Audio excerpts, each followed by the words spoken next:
देखिए, पिछली कक्षाओं में हमने प्रक्षेपों के परिचय के बाद जो शांकव प्रक्षेप हैं उनकी कुछ सामान्य चारित्रिक विशेषताओं की बात की थी और उसके बाद में हमने एक मानक शंकु प्रक्षेप की रचना को भली भांति समझा। एक मानक शंकु प्रक्षेप की रचना में हमने एक चीज देखी थी कि हमने ये माना था कि एक शंकु जो लघुगृत पृथ्वी का गोला है उसे किसी एक स्थान पर छू रहा है और उसे हमने मानक अक्षांश की संज्ञा दी थी, क्योंकि उस अक्षांश की लंबाई हमारे प्रक्षेप पर शुद्धता से दर्शाई जाती है।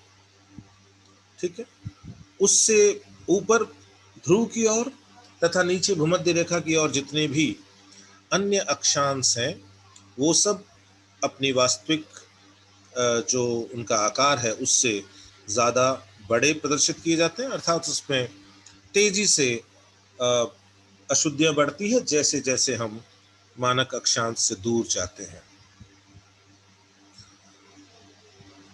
लेकिन जब हम दो मानक शंकु प्रक्षेप की बात करते हैं, क्योंकि आज का ये जो लेक्चर है कि दो मानक शंकु प्रक्षेप की रचना को समझना, उसकी पहचान के बिंदुओं को जानना, उसके गुणधर्मों को समझना और उसके उपयोग को समझने से संबंधित है। अब इसके अंदर हम क्या करते हैं कि ऐसा मानते हैं कि शंकु लघुकृत पृथ्वी के गोले को दो जगह से छू रहा है। देखिए, वास्तव में ये संभव नहीं है। वास्तव में ऐसा हो ही नहीं सकता कि कोई भी शंकु किसी गोलीय आकृति को दो जगह से छुए। तो हम ये कल्पना मात्र करते हैं और ये कल्पना करने के पीछे हमारा जो मूल उद्देश्य है वो ये है कि हम ये मानते हैं कि भाई जब हम एक ही मानक अक्षांश लेते हैं तो हम जब उस मानक अक्षांश से दूर जाते हैं तो बहुत तेज गति से पैमानों में अशुद्धता आती है, क्योंकि अक्षांशों की लंबाई तेजी से बढ़ती है।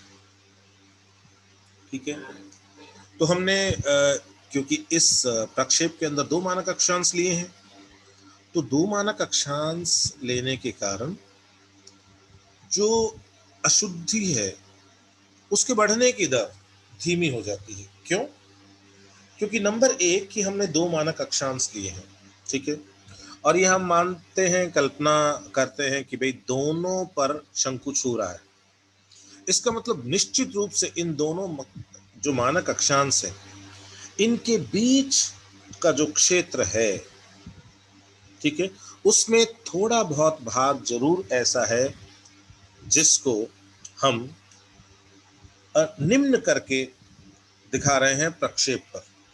इसका मतलब ये हुआ कि दोनों मानक अक्षांशों के बीच में पैमाना जो है अक्षांश के सहारे उसमें ऋणात्मक परिवर्तन आता है, अर्थात अक्षांश अपनी वास्तविक लंबाई से थोड़े छोटे दिखाए जाते हैं, परंतु जो मानक अक्षांश ध्रुव की ओर है उस मानक अक्षांश से ध्रुवों की ओर अक्षांश जो है उनकी लंबाई में अधिवर्धन होता है और भूमध्य रेखा की तरफ वाला जो मानक अक्षांश है उससे भूमध्य रेखा की तरफ चलोगे तो भी अक्षांशों के सहारे पैमाने में अधिवर्धन देखने को मिलता है। अब इसमें मानक अक्षांशों के बीच में थोड़ा सा जो अक्षांश है वो अपनी वास्तविक लंबाई से थोड़े छोटे बनाए जाते हैं। ठीक है, और ध्रुव की ओर और भूमध्य रेखा की ओर अक्षांश अपनी वास्तविक लंबाई से थोड़े बड़े बनाए जाते हैं। कुल मिला के यहाँ जो प्लस माइनस बैलेंसिंग होती है उसके कारण विकृति उतनी तेजी से नहीं बढ़ती जितनी तेजी से एक मानक शंकु प्रक्षेप में हमें देखने को मिलती है। ठीक है, इसीलिए एक मानक शंकु प्रक्षेप जनरली केवल और केवल उन क्षेत्रों के लिए ही महत्वपूर्ण है या उन दृश्यों के लिए महत्वपूर्ण है जिनका विस्तार अक्षांशों के संदर्भ में बहुत न्यून हो। देशांतरीय विस्तार ज्यादा हो सकता है, जैसे यूएसए और कनाडा के बीच में जो सीमा बनती है 49 डिग्री नॉर्थ लैटिट्यूड की, आप उसको एक मानक शंकु प्रक्षेप में बखूबी दिखा सकते हैं, क्योंकि वो बहुत एक सकड़ा क्षेत्र है। यदि हम 49 डिग्री नॉर्थ को ही मानक अक्षांश मान लें और उसके बाद उत्तरी अमेरिका का मानचित्र उसमें दिखाएं और यूएसए और कनाडा के बीच का सीमा उसमें दिखाएं, तो हम काफी हद तक उस क्षेत्र की मापनी में शुद्धता देख सकते हैं। ठीक है, लेकिन हमें ट्रांस साइबेरियन रेल मार्ग दिखाना हो, ठीक है, जो इधर मॉस्को के क्षेत्रों से लेकर और व्लादिवोस्तोक तक फैला हुआ है, तो उसमें फिर क्या है कि ठीक ठाक अक्षांशीय विस्तार में ये फैला हुआ है, तो इसको हम यदि एक मानक शंकु प्रक्षेप में दिखाते हैं तो उतना अच्छा मानचित्र नहीं बनेगा। हाँ, यदि हम इसको दो मानक शंकु प्रक्षेप पर प्रदर्शित करें तो शायद हम प्रदर्शन ज्यादा बेहतरी से कर पाएंगे। ठीक है ना। तो इसी प्रकार कुछ यदि हम कुछ बेल्ट्स ले लें, है ना, जैसे मान लीजिए कुछ क्लाइमेटिक बेल्ट्स ले लें जो बहुत ज्यादा अक्षांशीय विस्तार वाली नहीं है ना, तो हम एक गोलार्ध के लिए उसका प्रदर्शन दो मानक शंकु प्रक्षेप पर ठीक ठाक कर सकते हैं। ठीक है, एक उदाहरण के द्वारा हम समझते हैं कि हम दो मानक शंकु प्रक्षेप की रचना कैसे करते हैं। देखो, एक उदाहरण है जिसमें हमें विस्तार दिया गया है 20 डिग्री उत्तर से 80 डिग्री उत्तर। तो ध्यान रखना, इसका मतलब ये हुआ कि हमें प्रक्षेप पर 20 डिग्री उत्तर से 80 डिग्री उत्तर अक्षांश के बीच अक्षांशीय विस्तार का प्रदर्शन करना है। ठीक है, और इसके बाद यदि आप देशांतरीय विस्तार देख रहे हैं इस उदाहरण में, तो वो है 60 डिग्री पश्चिम से 60 डिग्री पूर्वी देशांतर। ठीक है, इसका मतलब ये हुआ कि हमें टोटल 120 डिग्री का कोणीय विस्तार दिखाना है, देशांतरीय विस्तार, है ना, देशांतरीय विस्तार के रूप में। और 60 डिग्री पश्चिम से 60 डिग्री पूर्व देशांतर का मतलब ये हुआ कि इस शंकु प्रक्षेप के जो केंद्रीय भाग में, अर्थात जो हमारी सेंट्रल मरीडियन है, जो मध्यान्ह रेखा है, जो मध्यान्ह यामोत्तर है, जो केंद्रीय यामोत्तर है, उसके रूप में हम ग्रीनविच रेखा को लेंगे, 0 डिग्री को लेंगे। यहाँ अक्षांश और देशांतर दोनों के बीच का अंतराल जो है वो 10 डिग्री है, और यहाँ जो निरूपक भिन्न दी हुई है मापनी के रूप में, वो दी हुई है 1:12.5 का। ठीक है, इस पर हमें दो मानक शंकु वाले प्रक्षेप की रचना करनी है, जिसके लिए हमारे पास में दो मानक अक्षांश है, 40 डिग्री उत्तर और 60 डिग्री उत्तर। अब देखिए, सबसे पहले हम जब प्रक्षेप की रचना करते हैं तो आपको, जैसे मैंने पहले भी बताया, कि हम जो लघुकृत पृथ्वी हम मान के चलते हैं उसके गोले का अर्धव्यास सबसे पहले निकालते हैं, अर्थात जो आभासी पृथ्वी है उसकी त्रिज्या का परिकलन करते हैं। तो हम क्या करते हैं कि उसमें अंश में रखते हैं पृथ्वी की वास्तविक त्रिज्या की लंबाई, जो 63.5 करोड़ सेंटीमीटर है, और हम उसमें भाग देते हैं हमारी निरूपक भिन्न के हर का। यहाँ वो 12.5 करोड़ है। ठीक है, तो जब हम इसको हल करते हैं तो आता है 5.08 सेंटीमीटर। ठीक है, तो ये जो 5.08 सेंटीमीटर की जो दूरी है, ये वास्तव में आभासी पृथ्वी की त्रिज्या है। इसको हम प्रकार में भर के और आभासी पृथ्वी की रचना करते हैं। ठीक है, हम चाहें तो इस पूरे वृत्त को बना सकते हैं, है ना, जो पूरा वृत्त जो है वो मेरी आभासी पृथ्वी, या यूं कहें कि मेरे पृथ्वी का एक तरह से वो प्रतीक है वो, है ना। और हम कल्पना यही करते हैं कि ये गोलीय रूप है और इसका जो केंद्र है उसको हम भूकेंद्र के रूप में लेते हैं। ठीक है, अब चूंकि ये पूरा 360 डिग्री होता है और मेरा काम इसके चौथाई हिस्से में चल सकता है, तो मैं ये 90 डिग्री का हिस्सा जो है इसको मैं यहाँ उपयोग में ले रहा हूँ। ठीक है, यहाँ पर ये मेरा उत्तरी ध्रुव है, ये मेरी भूमध्य रेखा है, और ये मेरा भूकेंद्र है। ठीक है, अब इतना करने के बाद जो मेरा दूसरा स्टेप होगा उसमें मैं क्या करूंगा, सबसे पहले यहाँ पर अंतराल ड्रॉ करूंगा। मेरा अंतराल है 10 डिग्री। ध्यान से देखिएगा, मैंने सिर्फ अभी तक इसको इतना बनाया है, केवल इसकी आउटर बाउंड्री। ठीक है, और अब सेकंड स्टेप में मैं 10 डिग्री मेरा अंतराल है, तो मैं इस भूमध्य रेखा से 10 डिग्री के अंतराल पर ये लाइन खींचूंगा और ये जहां ई बिंदु पर काटेगी, ये वो बिंदु है जहां से होकर मेरा 10 डिग्री उत्तर का अक्षांश निकलेगा। ठीक है, तो ये जो दूरी है BE, ये मेरी भूमध्य रेखा और 10 डिग्री के अंतराल के बीच की दूरी है ना। भूमध्य रेखा और 10 डिग्री के अंतराल पर जो मेरा 10 डिग्री उत्तर अक्षांश है, उसके बीच की दूरी है BE। ठीक है, तीसरे स्टेप में मैं क्या करूंगा, इस दूरी को प्रकार में भर के, है ना, और मैं यहाँ पर प्रकार का नुकीला हिस्सा रख के और यहाँ पर मैं ये चाप काट दूंगा। ठीक है ना। अब ये चाप जो मैंने काटा है, ठीक है, इस चाप के ऊपर जब मैं अलग अलग देशांतरों की रचना करता हूं और इस चाप को जहां अलग अलग अक्षांशों की रचना करता हूं, सॉरी, और इस चाप को जहां भी वो अक्षांश की लाइनें काटेगी, वहां से यदि मैं OA रेखा पर लंब डालता हूं, तो ये जो दूरी निकल के आती है ना, ये जो दूरी निकल के आती है, ये निश्चित अक्षांशों पर, निश्चित अक्षांशों पर देशांतरों के बीच की वास्तविक दूरियां हैं। ठीक है, चलिए, अभी तीसरे स्टेप में मैंने इस पे केवल चाप बनाया है। अब चौथे स्टेप में क्या करूंगा, मैं दोनों मानक अक्षांश जो है वो बना दूंगा। मैंने यहाँ पर ये 40 डिग्री का बनाया और यहाँ पर ये 60 डिग्री का मानक अक्षांश बना दिया। फिर 40 डिग्री के मानक अक्षांश ने इस चाप को जहां काटा F बिंदु पर, वहां से मैंने OA पर, ये जो OA रेखा है ना, इस पर लंब डाला, तो मुझे ये FI ये दूरी मिल गई।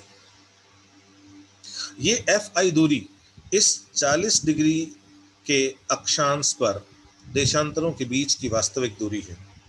ठीक इसी प्रकार 60 डिग्री वाले अक्षांश ने जहां पर, इस लाइन ने जहां पर चाप को काटा, उस बिंदु से OA रेखा पर जब लंब डालेंगे तो ये GH दूरी मिलेगी। ये 60 डिग्री वाले अक्षांश पर देशांतरों के बीच की वास्तविक दूरी है। अब मैं क्या करूंगा, एक स्ट्रेट लाइन खींचूंगा, एक स्ट्रेट लाइन खींचूंगा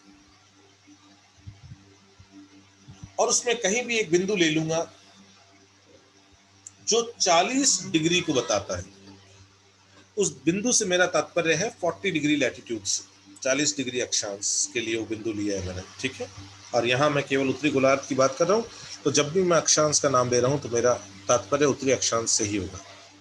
ठीक है, तो यहाँ पर मैंने ये बिंदु लिया और यहाँ इस बिंदु से मैंने क्या किया, इस लाइन के ऊपर लंब डाल दिया और उस लंब की मैंने लंबाई रखी FI, है ना, ये बस इतनी लंबी एक रेखा खींच के छोड़ दी बस। फिर मैंने ये दूरी प्रकार में भरी जो 40 डिग्री और 60 डिग्री के मानक अक्षांशों के बीच की वास्तविक दूरी है, और मैंने क्या किया, यहाँ प्रकार का नुकीला हिस्सा रखे और यहाँ पर एक बिंदु ले लिया। वो बिंदु मेरा 60 डिग्री के लिए होगा। ठीक है, और मैंने क्या किया, 60 डिग्री पर, ठीक है, ये GH लंबाई का एक लंब डाला। ठीक है, इस लाइन पर 60 डिग्री वाले बिंदु D' पर। अब मैं क्या करूंगा, इस लाइन के इस अंतिम सिरे को और इस लाइन के अंतिम सिरे को स्केल्स रखकर और मिलाते हुए आगे बढ़ा दूंगा, और जहां पर ये मेरी इस सीधी रेखा को काटेगा, उस बिंदु पर मैं जो है P बिंदु अंकित कर लूंगा, बाकी जो हिस्सा है उसको मैं मिटा दूंगा। तो अब मेरा काम आभासी पृथ्वी के साथ पूरा हो गया। ठीक है, अब मैं इस जो मैंने काम किया है उसके आधार पर प्रक्षेप रचना की ओर बढ़ूंगा। उसके लिए सर्वप्रथम मैं एक स्ट्रेट लाइन खींचूंगा, एक सीधी लाइन खींचूंगा। ठीक है, एक सीधी लाइन की रचना करूंगा। इस सीधी लाइन को खींचने के बाद मैं क्या करूंगा, और ये सीधी लाइन क्या क्या बताती है, ये मेरी प्रक्षेप की केंद्रीय मध्याह्न रेखा है। ठीक है, केंद्रीय यामोत्तर है ना, सेंट्रल मेरिडियन है ये। ठीक है, और ये इसका मान कितना होगा क्योंकि मुझे 60 डिग्री पश्चिम से 60 डिग्री पूरब तक का विस्तार दिखाना है, और इस पूरे प्रक्षेप में सबसे बीच में, अर्थात 60 डिग्री पश्चिम और 60 डिग्री पूरब के बीच में ग्रीनविच लाइन होती है, अर्थात ये मेरी 0 डिग्री देशांतर है। क्लियर? अब जो दूसरा काम मुझे करना है, मैं ये दूरी पी सी डैश, इस दूरी को प्रकार में भरूंगा। ठीक है, इस दूरी को मैं प्रकार में भरूंगा, और इस दूरी को प्रकार में भर के मैं P बिंदु पर प्रकार का नुकीला हिस्सा रखकर, और इस दूरी पर क्या करूंगा, मैं चाप खींच दूंगा। ठीक है, और लिख दूंगा 40 डिग्री उत्तर। क्लियर? अर्थात अभी तक मेरा एक अक्षांश बन गया है 40 डिग्री का, और एक मेरी केंद्रीय मध्याह्न रेखा बन गई है 0 डिग्री, और कोई काम मैंने नहीं किया अभी इसके ऊपर। अब देखिए, मैं ये दूरी प्रकार में भरूंगा बी ई। क्यों भरूंगा? क्योंकि यदि मैं 10-10 डिग्री के अंतराल पर अक्षांश बनाने की कोशिश करता हूं प्रक्षेप पर, तो ये मेरी वास्तविक दूरियां हैं 10 डिग्री अक्षांश के बीच। ठीक है, तो मैं क्या करूंगा, ये बिंदु जहां पर मेरा मानक अक्षांश और मेरी केंद्रीय देशांतर है ना, सेंट्रल मेरिडियन, ये काटते हैं, इंटरसेक्ट कर रहे हैं, वहां से ये बीई दूरी प्रकार में भरकर मैं नीचे चाप लगाऊंगा। तो 10 डिग्री भूमध्य रेखा की तरफ गया 40 डिग्री से, तो 30 डिग्री के लिए मेरे पास में ये पॉइंट आ गया, ये पॉइंट 30 डिग्री के लिए। फिर उतनी दूरी पर फिर चाप लगाऊंगा, तो ये 20 डिग्री के लिए पॉइंट आ गया। प्रश्न में मेरा विस्तार 20 डिग्री से 80 डिग्री नॉर्थ है, तो मेरा काम हो गया। लेकिन यदि मुझे 0 डिग्री से दिया होता, तो इतनी ही दूरी पर मैं एक पॉइंट और लगाता, वो 10 डिग्री नॉर्थ के लिए होता, और फिर एक पॉइंट और लगाता, तो वो मेरा भूमध्य रेखा के लिए होता। ठीक है, इससे मतलब मैं इस पर बना सकता हूँ, यदि मैं चाहूँ तो भूमध्य रेखा इस पर बना सकता हूँ, और वो ठीक वैसे ही बनेगी जैसे बाकी सारे अन्य अक्षांश बनेंगे। ठीक, अब देखिए, इसके बाद जिस तरह मैंने नीचे दूरियां ली, उतनी ही दूरियां अर्थात बीई के बराबर दूरी प्रकार में भर के वही दूरी लेकर, और मैं पहला पॉइंट ऊपर लगाऊंगा, है ना, ध्रुव की तरफ, तो मेरा होगा 10 डिग्री के अंतराल पे 50 डिग्री, है ना। अगला पॉइंट मेरा होगा वो 60 डिग्री, फिर 70 डिग्री, फिर 80 डिग्री। मैं चाहूँ तो यहाँ पर 90 डिग्री के लिए पॉइंट ले सकता हूँ, और यहाँ पर ये जो चाप बनेगा ये मेरा 90 डिग्री नॉर्थ होगा, अर्थात ये मेरा ध्रुव होगा। तो ध्रुव यहाँ पर बिंदु सदृश नहीं है, चाप के रूप में है ना। और ध्यान रखना, ये जो ऊपर सबसे ऊपर जो शीर्ष बिंदु है, ये ध्रुव नहीं है, ये मेरे प्रक्षेप का शीर्ष, या यूं कहें कि मेरे शंकु का शीर्ष, ये ध्रुव नहीं। ठीक है, अब मैं क्या करूंगा, यहाँ प्रकार का नुकीला हिस्सा रख के, है ना, फिर 80 डिग्री वाले पॉइंट को लिया और 80 डिग्री बना दिया, है ना, 70 डिग्री वाले पॉइंट को लिया और 70 डिग्री बना दिया।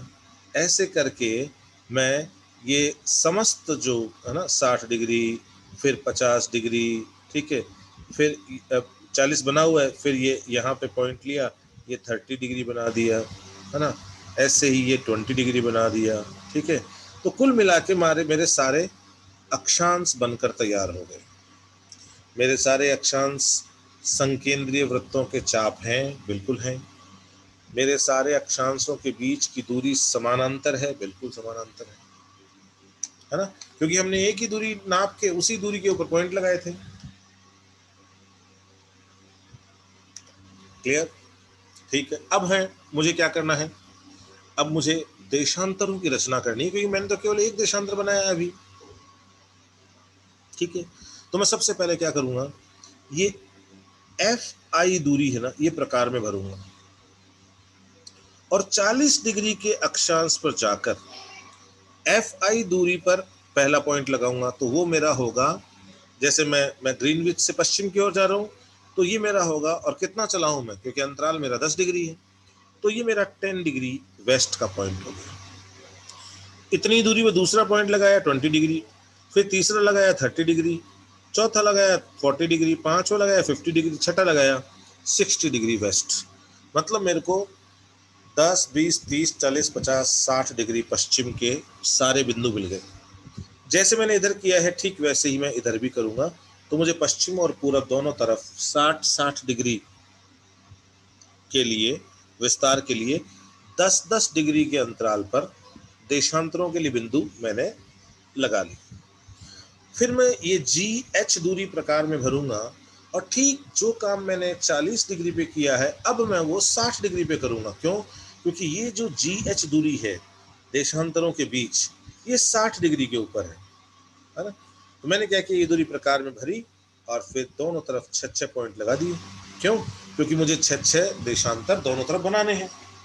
अब मेरे पास में क्या हुआ, ये पॉइंट भी आ गया और ये पॉइंट भी आ गया, है ना। इसी प्रकार ये भी आ गया और ये भी आ गया। अब मैं क्या करूंगा, इन दोनों को मिलाते हुए स्केल से सीधी रेखाएं खींच दूंगा, वो अनिवार्यतः ऊपर जाके शीर्ष पर मिलेगी, है ना। और ये सारी सीधी रेखाएं खींच, तो मेरे देशांतर बन गए सारे, है ना। अब मेरे देशांतर, मेरा जो केंद्रीय देशांतर है, ये अपनी वास्तविक लंबाई का है। ये देखो, ये दूरियां मैंने नाप नाप के ली थी, इसलिए ये अपनी वास्तविक लंबाई का है, और बाकी सारे देशांतर इसके बराबर हैं। और हम जानते हैं कि देशांतर जो है वो ग्लोब पर भी सारे बराबर होते हैं। और यदि मेरी केंद्रीय मध्याह्न रेखा शुद्ध देशांतर है, शुद्ध लंबाई वाली है, तो मेरे सारे के सारे देशांतर शुद्ध लंबाई वाले हुए या नहीं हुए। और यदि मेरे देशांतर शुद्ध लंबाई के हैं किसी भी प्रक्षेप में, तो ध्यान रखना उसमें समदूरस्थता का गुण तो आएगा ही आएगा। अब आपको अभी हमने पीछे चर्चा की कि हमारे अक्षांश शुद्ध नहीं है ना। केवल मानक अक्षांश ही शुद्ध लंबाई के हैं।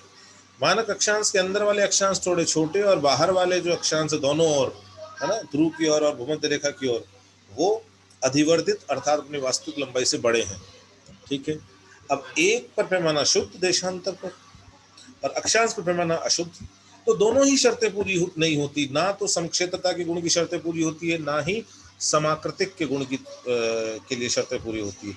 इसीलिए ये प्रक्षेप ना तो समाकृतिक प्रक्षेप होगा और ना ही ये समक्षेत्र प्रक्षेप होगा। हाँ, समदूरस्थता का गुण इसमें देखने को मिलेगा।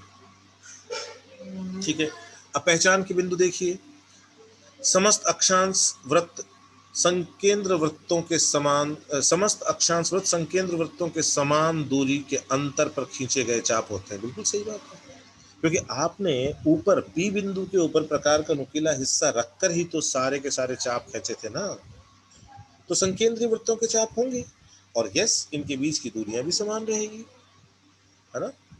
सभी देशांतर रेखाएं शंकु के शीर्ष से खींची गई सरल रेखाओं के रूप में होती है। बिल्कुल, अभी अभी हमने चर्चा की थी कि भाई जो पॉइंट हम नाप नाप के ले रहे हैं, है ना, मानक अक्षांशों पे, उनको जब हम आपस में मिलाएंगे तो वो शंकु के शीर्ष पे जाकर मिल जाएंगे। ठीक है। तो ये जो देशांतर रेखाएं सारी की सारी, ये शंकु के शीर्ष पे जाकर मिलती है और सारी की सारी सरल रेखाओं के रूप में है। ठीक है। तीसरा पॉइंट, प्रक्षेप पे ध्रुव एक चाप के द्वारा प्रकट होता है। बिल्कुल, हमने दिखाया भी था किस तरह से एक चाप के रूप में प्रकट होता है ना। तो एक मानक शंकु प्रक्षेप में भी हमको यही देखने को मिलता है। हाँ, बोन और बहुशंकु प्रक्षेप, है ना, जो हम आगे करेंगे, उनके अंदर ध्रुव जो है वो एक बिंदु के रूप में दर्शाया जाता है। ठीक है। अक्षांश वृत्त तथा देशांतर रेखाएं एक दूसरे को समकोण पर काटती है। बिल्कुल काटती हैं। ठीक है।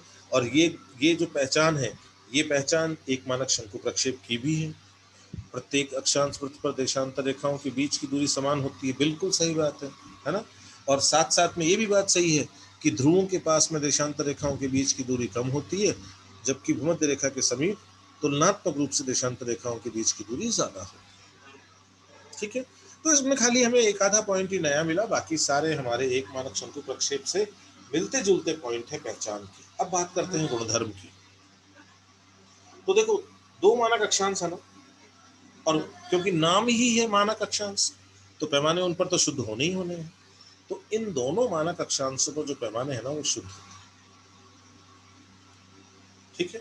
तो तो मापनी शुद्ध है कहाँ? मानक अक्षांशों पर। लेकिन इसके अलावा आप यदि अन्य अक्षांशों की बात करोगे तो उन पर पैमाने शुद्ध नहीं है। उन पर मापनी में हमें किसी न किसी प्रकार की अशुद्धि देखने को मिलती है।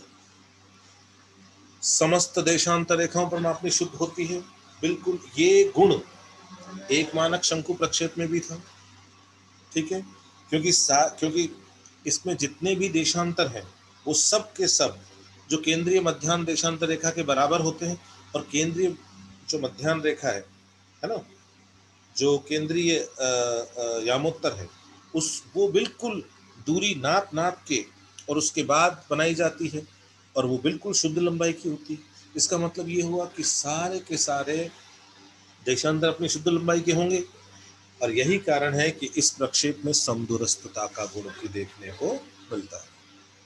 अब तीसरा पॉइंट देखते हैं भाई, केवल मानक अक्षांश और देशांतर रेखाओं पर ही मापनी शुद्ध होती है। बिल्कुल सही बात है ना, ठीक है। और बाकी मापनी में हमें या तो धनात्मक या ऋणात्मक परिवर्तन देखने को मिलता है अक्षांशों के सहारे। अब यदि ऐसा है कि एक अक्षांश और देशांतर दोनों में से जो देशांतर है वो तो सर्वत्र शुद्ध है, सभी शुद्ध हैं, और अक्षांश रेखाओं के सहारे हमें अशुद्धियां देखने को मिलती है, तो ऐसी स्थिति में यथाकृतिक और समक्षेत्रता के गुण आ ही नहीं सकते, ठीक है।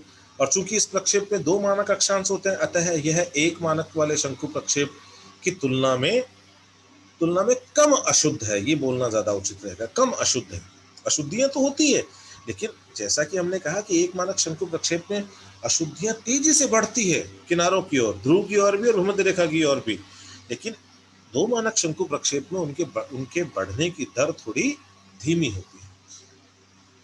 इस प्रक्षेप पर समस्त संसार का मानचित्र नहीं बनाया जा सकता। अरे भाई, किसी भी शंकु प्रक्षेप पर समस्त संसार का मानचित्र नहीं बनाया जा सकता।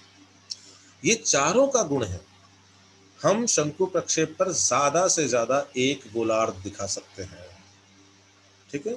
और चूंकि इस प्रक्षेप में ध्रुव एक चाप के रूप में प्रकट होता है, अतः ध्रुवीय क्षेत्रों के मानचित्र बनाने के लिए तो ये बिल्कुल भी उपयुक्त नहीं है। और ध्रुवीय क्षेत्र क्योंकि दूर होते हैं मानक अक्षांशों से, तो निश्चित रूप से अशुद्धियां भी काफी ज्यादा हो जाती है, ठीक है।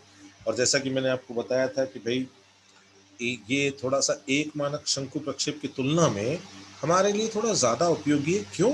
क्योंकि एक तो इसमें जो अशुद्धि की कोटि है ना, ठीक है, उसमें धीरे धीरे बढ़ती है या घटती है, ठीक है। जैसे एक मानक शंकु प्रक्षेप में क्या है, तेजी से अक्षांशों में अधिवर्धन होता है भूमध्य रेखा और ध्रुवों की ओर, ठीक है। तो इसमें परिवर्तन जो है वो उतनी तेजी से नहीं होती। हाँ, आकृति और क्षेत्रफल संबंधी विकृतियां जो है वो किनारों पर बढ़ती है, नो डाउट, है ना। जैसे जैसे आप इन पे मानक अक्षांशों से दूर जाओगे तो निश्चित रूप से बढ़ेगी, ठीक है।